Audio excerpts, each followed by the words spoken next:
Daddy, Daddy wasn't there to take me to the fair. It seems he doesn't care. Daddy wasn't there. Daddy, Daddy wasn't there to change my underwear. It seems he doesn't care. Daddy wasn't there when I was first baptized, when I was criticized, when I was ostracized, when I was jazzercised, steak and kidney pies, when I was modernized, when I was circumcised. Daddy wasn't there to take me to the fair, to change my underwear. Daddy wasn't there. People, that is the irrefutable factual evidence as to why Danzo has done the things he does, and the Hidden Leaf, what started it all. That is the evidence, people.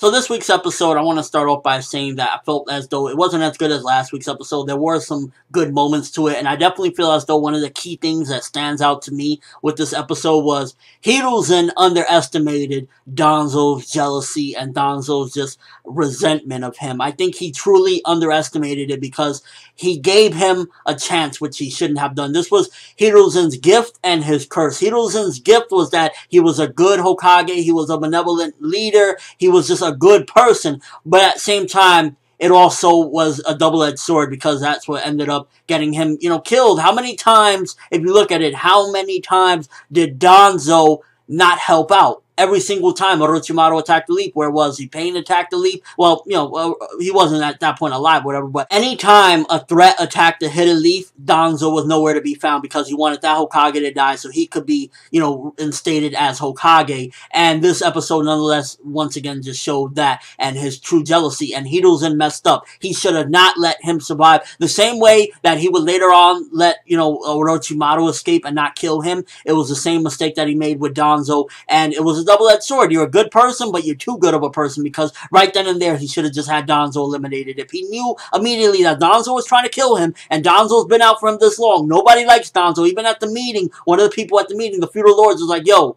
this motherfucker's scary. I don't really like being around him. You should have got rid of him, because at the end of the day, he never helped anyway, and he was just a bitch-ass, jealous motherfucker. I really can't stand jealous people. It's like, yo, dog, do your own merits. Gain your own fucking merits. Get off the balls. And it also made me wish that we would have actually gotten a full-on Danzo versus Hiruzen fight. That shit right there would have been just like, yo, imagine them both going toe-to-toe, blow for blow. It really makes me wonder. I wonder who would have come out on top. I still say Hiruzen would have come out on top versus Danzo, but it always gets me interested to think back and think, god damn, Danzo, if he would have went up against Sarutobi, it would have been one hell of a match. Aside from that, a lot of focus on mainly the Sarutobi and Danzo stuff. Not too much focus on Kakashi, which there should be more focus on Kakashi. I mean, this is Kakashi Anbu Op, so I was a little disappointed about that, but I definitely will say that the key moment of this episode, for me personally, I think just adding once again to the overall value of this arc, was when Guy showed up and he was once again trying to be chummy with Kakashi, and Kakashi is just not having it. He thought it was somebody attacking him, and he puts the kunai to his neck, and I'm just thinking to myself, damn, just how fucked up in the head has Kakashi become from all this that happened? And it just really, it really truly stresses, the other side of it, and I totally see what they're trying to do with this arc. They're trying to give you Kakashi's perspective and Kakashi's struggle on the other side of later on during the, when the anime continues the main story, you're gonna get Obito's perspective and Obito how he feels and his side of the events and whatnot and what he went through. And I just think that it really was a very powerful moment when the music is playing, perfect music at that point as well. It just went beautifully. It really played the emotion very well with Kakashi and just where he's at right now. And it's it really saddens me because you got Guy, you got Kurenai, you got Asuma, you got all of them just hanging out there, and Guy just keeps on trying to joke with him. And it's just, unfortunately, the thing about it is that right now Kakashi necessarily doesn't need a comedic relief type of person. Right now he needs somebody that's really going to give him some powerful words to make him wake up. And I'm really curious as to what it is ultimately that gets him out of this slump of just being absolutely miserable, because we know while Kakashi is still, it still affects him to this very day, and even in the original Naruto from the beginning, you could definitely see he's somewhat of a more chill, relaxed, and keeps to himself person. But I want to see what takes him out of this almost suicidal, homicidal funk that he is in right now. And I like how they added that little bit that it was actually Hiruzen's influence that got Minato to put him on as the bodyguard for Kushina. It was kind of like connecting things together. So this filler is, once again, like I said last week, I'll say it again this week, doing what filler should be doing, and that's filling in the blanks in a very good way, and I'm liking that. As far as animation goes, the episode, definitely the animation was just very wonky. Art was very wonky, so I was a bit disappointed by that. Like, there was times where Kakashi and even Guy just kind of looked really off-model. And also, at this point, I think it would have been better off to have Kakashi having more of his adult voice, because at this point, isn't he like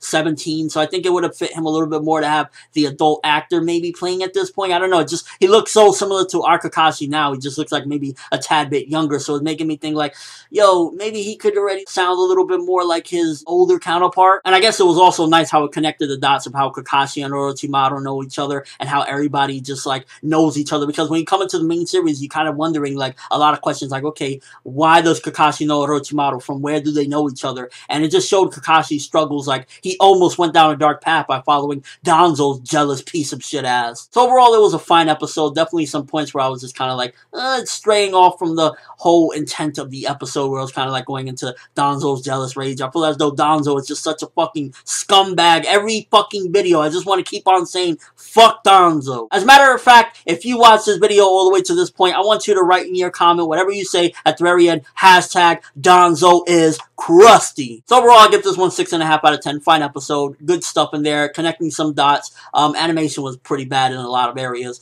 and there were some wasted points, and I really wish they would have already had Kakashi's adult voice, but some very powerful moments in there. Again, the Kakashi and Guy moment at the end. Also, Danzo, you know, pretty much being a hateful piece of shit, sending out that hit. Hiruzen's big mistake with leaving Danzo alive, and is leading up into the whole Orochimaru when he was getting caught. And I really feel as though, at that point, Danzo shouldn't have been forgiven. Even like seeing, okay, he corrupted my student. He allowed my student to get this far. I need to take care of this bastard. And I really wish he would have dealt with him. But then I guess there would be no story. So, you done goofed, Hiruzen. But let me know what you think. First of all, most powerful moment of the episode. Did you really feel at that ending when Kakashi almost put the kunai through Guy's neck? Did you feel that moment as well? And just see like, god damn, it's almost like he was Naruto at one point. He was just like a sad person. And do you think that Hiruzen's biggest mistake was leaving Danzo alive? I say Danzo and Orochimaru, he should have executed them when he had the chance, because them staying alive ultimately led to a lot of trouble and a lot of pain, not only in the Hidden Leaf, but in the ninja world. But that's all I have for this review. Thanks for watching. Hope you enjoyed.